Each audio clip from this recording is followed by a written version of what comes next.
Ukraine युद्ध बहुत खतरनाक दौर में है। साथ में खतरा पुतिन पर भी डबल हो चुका है और इन सब के बीच पुतिन के पूर्व स्पीच राइटर ने दावा किया है कि इस युद्ध की वजह से पुतिन का पतन हो जाएगा।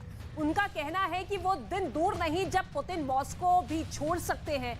ये स्पेशल रिपोर्ट आप जरूर देखिए, आपको पुतिन के पूर्व सहयोगी के कई सनसनीखेज दावों के बारे में पता चलेगा।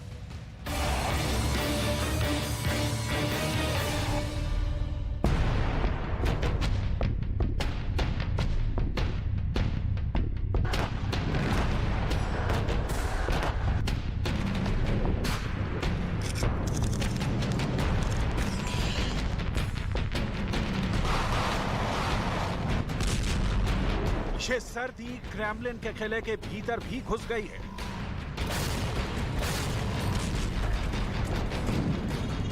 रूस के राष्ट्रपति पुतिन को कपा देने वाली ये ठंड क्रेमलिन में नई सरकार के उदय का संकेत दे रही है।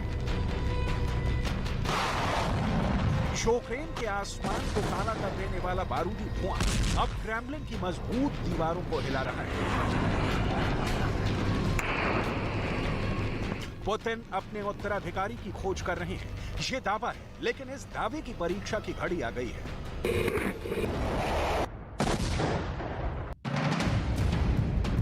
पुतिन क्रेमलिन का तख्त क्यों छोड़ना चाहते हैं? क्यों 2024 में राष्ट्रपति का चुनाव नहीं लड़ना चाहते? क्यों यूक्रेन युद्ध का बिना नतीजा निकले ही बीच में छोड़ देना चाहते हैं? क्या पुतिन को रूस के भीतर पनप रही अपने खिलाफ विद्रोह की आग तेज होती दिख रही है? क्या पुतिन वाकई लीबिया के पूर्व तानाशाह मुअम्मर गद्दाफी जैसा हश्र होने से डरे हुए हैं?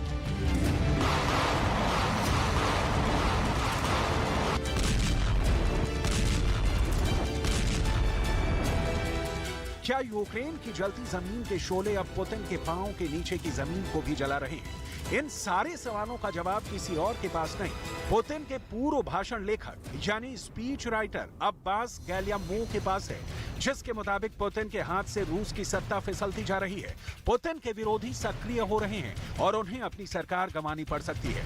यही कारण है कि कहा जा रहा है कि पुतिन अपना सियासी वारिस तलाश रहे हैं। उनके पूर्व सहयोगी लगातार ऐसे दावे कर रहे हैं जो इशारा कर रहे हैं कि अपने राष्ट्र में उनकी पकड़ खत्म होती जा रही है। यूक्रेन युद्ध के बाद रूस में राष्ट्रपति व्लादिमीर पुतिन के खिलाफ माहौल तैयार हो गया है। अब्बास गैल्यामोव का दावा है कि पुतिन चुने हुए उत्तराधिकारी को सत्ता सौंपने की कोशिश करेंगे। पुतिन नहीं चाहते हैं कि मुअम्मर गद्दाफी जैसे अत्याचारियों की तरह जान गंवाने की जगह व्लादिमीर पुतिन 1 बिलियन पाउंड के काला सागर महल में रिटायर हो जाएंगे। पुतिन इस साल अपने उत्तराधिकारी को नामांकित करेंगे क्योंकि यूक्रेन में सैन्य हार की सीरीज के बीच रूसी राष्ट्रपति की लोकप्रियता में गिरावट जारी है।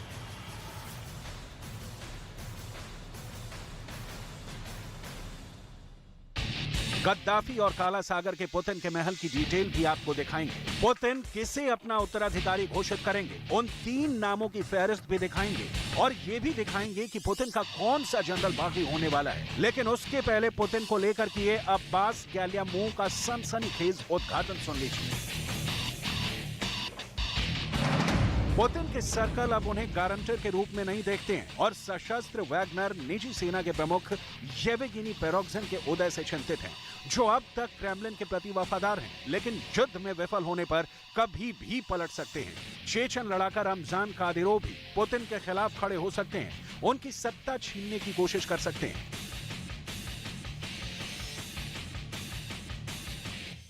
मतलब जो वैगनर प्रमुख येवगेनी प्रिगोजिन या रमजान कादिरोव जिस पुतिन के सबसे वफादार हैं, कल को पुतिन के सबसे बड़े दुश्मन बनने वाले हैं। ये दोनों पुतिन की सत्ता को उखाड़ फेंकने की कोशिश करते हुए दिख सकते हैं। अब्बास गैल्यामोव ने कहा कि पुतिन यूक्रेन के साथ जारी युद्ध में वैगनर प्रमुख येवगेनी प्रिगोजिन और चेचन कमांडर रमजान कादिरोव के बढ़ते प्रभाव से चिंतित है। पुतिन के दुश्मनों की लिस्ट काफी लंबी है। यूक्रेन के खिंचते युद्ध ने पुतिन के खिलाफ रूस में भी एक बड़े वर्ग के बीच आक्रोश भर दिया है। नए सैनिकों की भर्ती हो या उनकी यूक्रेन सीमा पर तैनाती या देश की इकोनॉमी को हो रहा नुकसान, पुतिन के युद्ध के फैसले के कारण रूस बुरे दौर से गुजर रहा है। लिहाजा इस तरह के कयास लगाए जाते रहे हैं कि पुतिन की सत्ता से विदाई तय है। लेकिन पुतिन के पूर्व स्पीच राइटर अब्बास और भी बहुत कुछ का दावा कर रहे हैं। जैसे पुतिन ने ये तय कर लिया है कि वो अपना उत्तराधिकारी किसे चुनेंगे। डेली मेल की एक रिपोर्ट के मुताबिक पुतिन राष्ट्रपति के रूप में एक विश्वसनीय अधीनस्थ को नामित करेंगे। एक रिपोर्ट में पुतिन के उन 3 विश्वस्त लोगों का नाम सामने आया है जो रूस के अगले राष्ट्रपति बनने में सबसे आगे चल रहे हैं। इनमें सबसे पहला नाम मॉस्को के मेयर सर्गेई सोबियानिन का है, दूसरा नाम रूस के प्रधानमंत्री मिखाइल मिशोस्टिन का है और तीसरा नाम deputy chief of staff Dmitry Kozak का है। इनमें से पुतिन किसे अपना उत्तराधिकारी चुनेंगे या नहीं चुनेंगे, ये इस तथ्य पर टिका है कि यूक्रेन में रूस की किस्मत में विजय लिखी है या पराजय। ये बात बार बार कही जा रही है कि पुतिन फंस गए हैं और उनके अपने बेहद करीबी ही उनके जान के दुश्मन बन जाएंगे। लेकिन ये सब तब होगा जब यूक्रेन में पुतिन के अटैक की धार बूंद पड़ेगी, जब पुतिन रूस की जनता में लोकप्रियता पूरी तरह खो देंगे।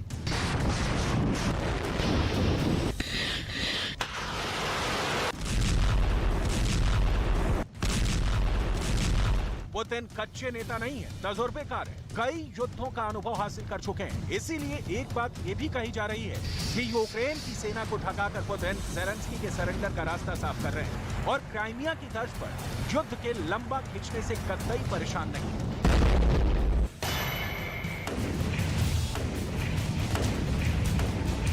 सवाल है फिर पुतिन के पूर्व स्पीच राइटर पुतिन के कर्नल गद्दाफी वाला हाल और काला सागर वाले महल में जाने की बात क्यों कर रहे हैं? इसका जवाब हमें युद्ध के ग्राउंड जीरो पर मिलेगा।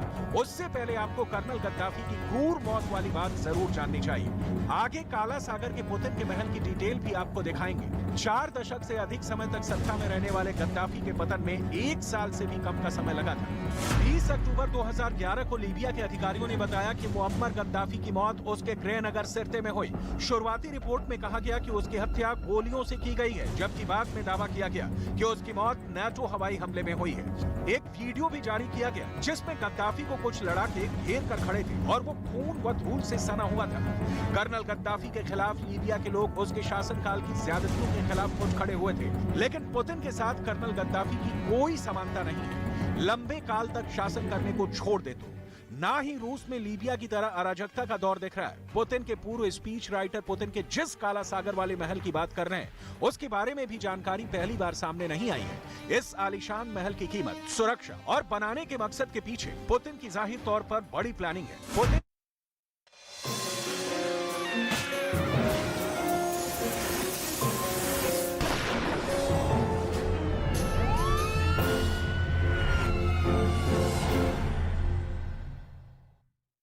के जवान की सतर्कता की वजह से यात्री की जान बच गई। पूरी घटना लेकिन वहां लगे सीसीटीवी कैमरे में रिकॉर्ड हो गई। उत्तर प्रदेश के बाराबंकी में माफिया संजय सिंघल के अवैध शॉपिंग कॉम्प्लेक्स पर बुलडोजर चला। बिना नक्शा पास कराए ही इन्होंने कॉम्प्लेक्स बनाया था।